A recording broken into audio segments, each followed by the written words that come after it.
Bom dia, pessoal! Hoje é o Dia dos Avós e para comemorar essa data especial eu resolvi mostrar para vocês um cantinho muito especial aqui da minha casa que eu chamo de o cantinho da vovó. Esse cantinho foi construído há mais ou menos uns 2 anos. Ele foi construído porque eu tinha apenas essas duas palmeiras, que são as palmeiras triangulares. E aí elas faziam muita sombra aqui, a grama não ia até o final do muro, então eu resolvi fazer aqui um paisagismo que fosse também um local de memórias afetivas. E aí eu pensei em um cantinho da vovó. Por que cantinho da vovó?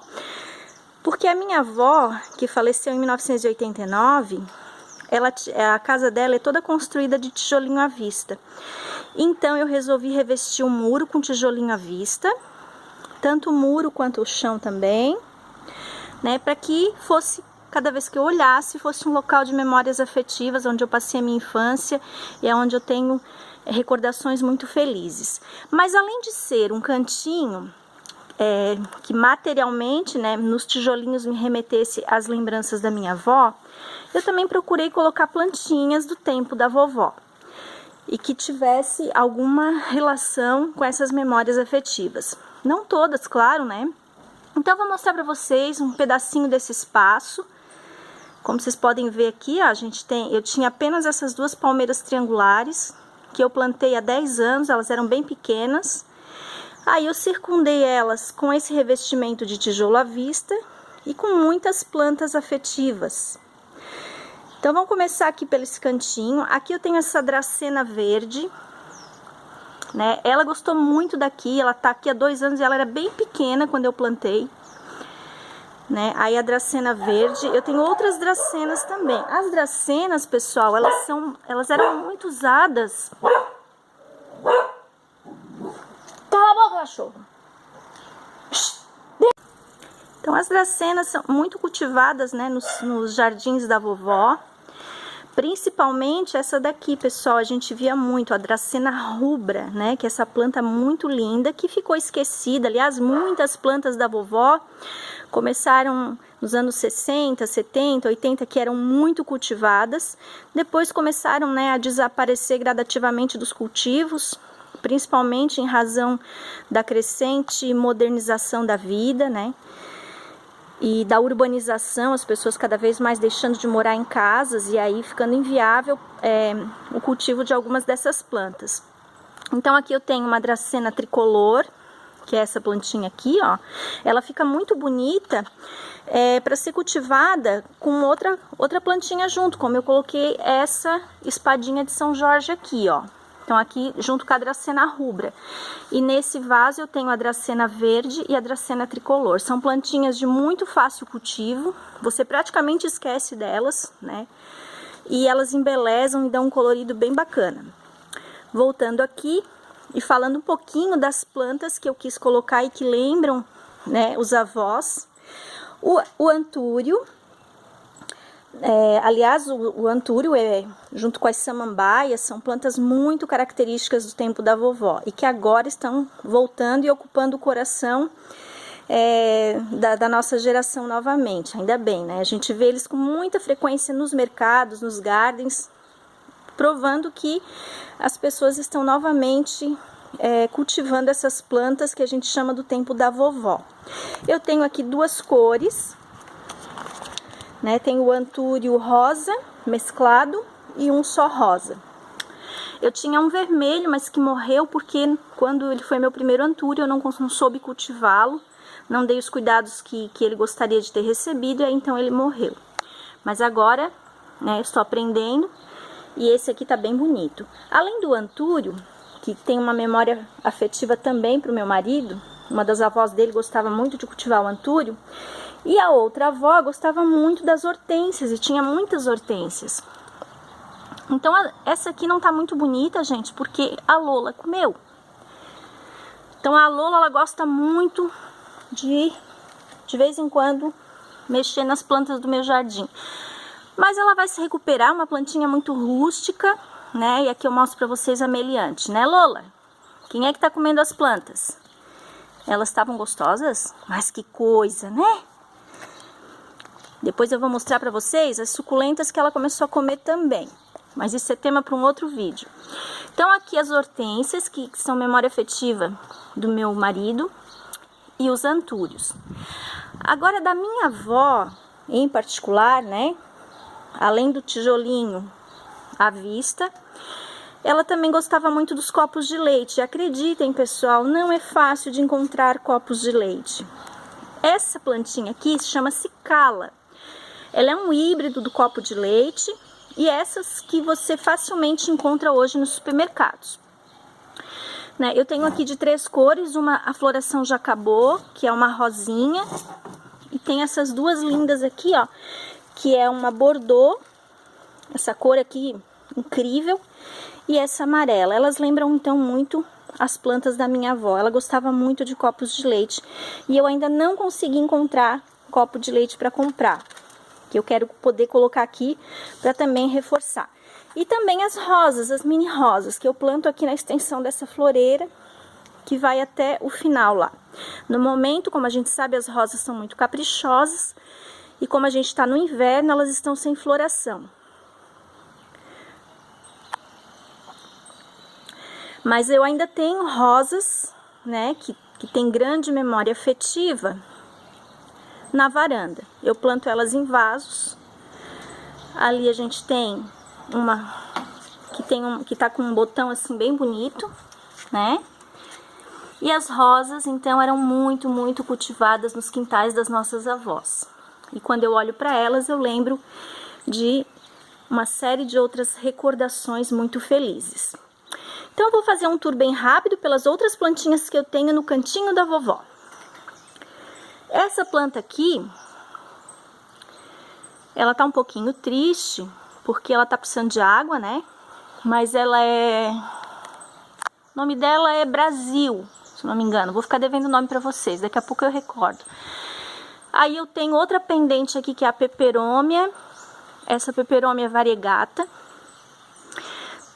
Seguindo, né, fazendo a ideia de uma urban jungle com degraus diferentes, né? Eu procurei compor as plantas dessa maneira, vasos mais baixos, vasos mais altos e outros que vão pendendo. Então eu tenho aqui as samambaias plênio, tenho 2 tipos de samambaias plênio, esta e essa pequenininha aqui, ó, é uma outra variedade da samambaias plênio.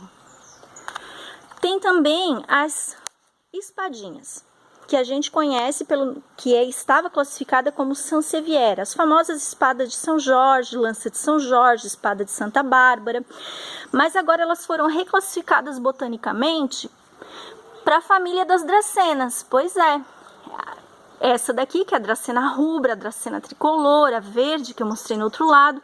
Então agora as espadinhas não são mais da família botânica da Sansevieria, e sim da família das dracenas. Eu me encantei, gente, quando em uma das escolas que eu trabalhei, tinha um vaso imenso dessa lança aqui, ó.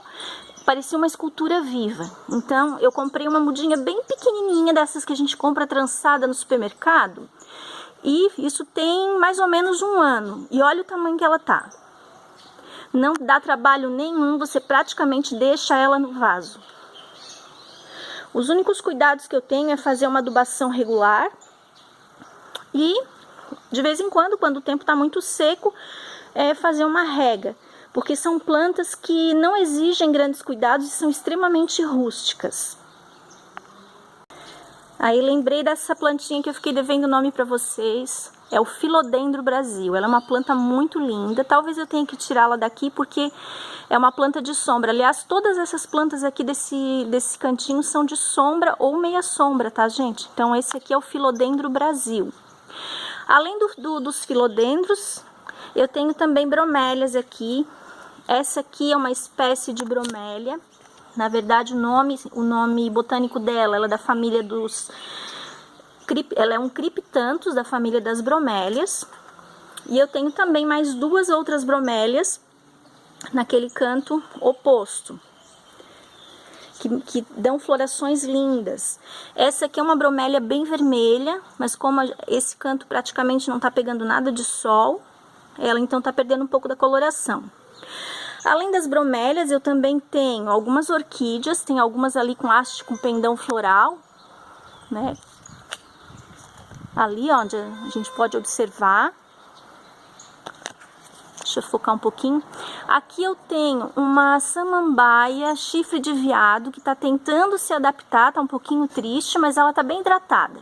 Ali eu fiz uma engenhoca com uma meia fina para que ela consiga se fixar naquela placa de fibra de coco. Vamos ver o que vai dar ali, né? Bom, eu tenho também ripsalis, que são cactos pendentes, cactos nativos do Brasil. As ripsalis, elas são plantinhas que são epífitas, né?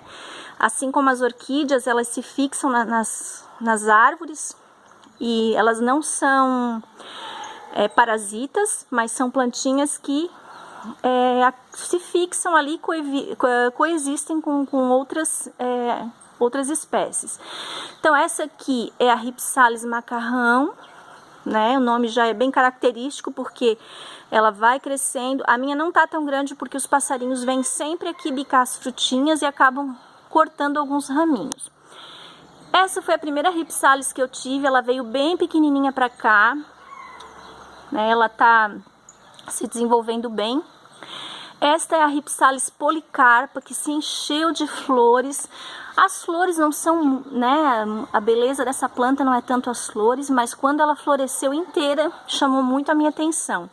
Eu também tenho a ripsalis quadrangulares, que é uma plantinha nova aqui em casa. Tá nesse cantinho aqui esperando, né? Ela tem esse nome por conta da estrutura da folhinha dela ali, a ripsalis quadrangulares. E muitas vezes elas são vendidas apenas como cactos. E daí a pessoa logo pensa, se é um cacto, deve ir para o sol. Não, pessoal. As ripsalis são cactos de regiões de floresta úmida, né? Então, eles precisam ficar num local de meia sombra, com umidade, mas não com encharcamento. Não podia deixar de ter essa maravilha que é a monstera deliciosa. Essa é uma planta enorme, né, gente? Eu cultivo ela nesse vaso aqui, que o sol tá atrapalhando um pouquinho. E uma vez por ano eu tenho que fazer o replante e tirar o excesso de raiz, porque ela é muito vigorosa, né? O nome dela, monstera, não é à toa. E ela é a rainha das urbandjangos, com essas folhinhas dentadas. É uma plantinha muito linda e maravilhosa mesmo. Aqui embaixo eu tenho os crótons. Embora seja uma planta de sol, desde o princípio que ela veio para mim, ela sempre ficou na meia sombra e ela acabou se adaptando. Do mesmo modo que esse outro cróton aqui, ó. Vocês podem observar que eles não perderam as cores, mesmo não estando no sol pleno, tá? Essa região bate algumas poucas horas de sol, no fim do dia ou no início do dia ou no fim da tarde. E é o suficiente para os crótons ficarem bonitos e bem coloridos. Além dos crótons, aqui eu já mostrei, lá no fundo eu tenho uma jiboia, algumas orquídeas, né? Eu tenho aqui também a Locácia cuprea, que eu já fiz um vídeo sobre ela. E uma outra plantinha da vovó, que é essa que tá bem no centro, que é o Antúrio clarinervium. Essa plantinha aqui, ela é muito difícil de ser encontrada. Ela aqui é só um bebê, tá, gente? Ela vai crescer, esses corações vão ficar grandes, com uma coloração muito bonita. É da família dos antúrios, como a gente pode ver, né? Aqui tem a bráctea, né? Que é a flor modificada, bem característica dos antúrios. Mas a beleza dessa planta da vovó, que hoje está bem difícil de se encontrar, pelo menos no interior do país, né? Não é a bráctea dela, a flor modificada, como a gente vê nos outros tipos de antúrio, mas é realmente a folhagem dela, né? A folha tem esse formato que a gente chama de codiforme, formato de coração, cheia dessas nervuras, e aí por isso o nome dela ser Antúrio clarinervium. Esse meu exemplar eu encontrei em Florianópolis há cerca de mais ou menos um mês. E acreditem que estava com uma plaquinha assim, ó. Novidade e raridade. Por que raro? Porque quem gostava de cultivar eram as vovós e hoje a gente não encontra mais com tanta facilidade. Então eu vou ficando por aqui, fazer um close maior.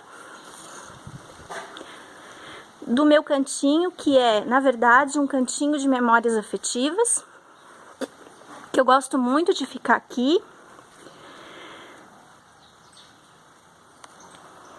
E eu deixo um beijo para vocês e um feliz Dia dos Avós.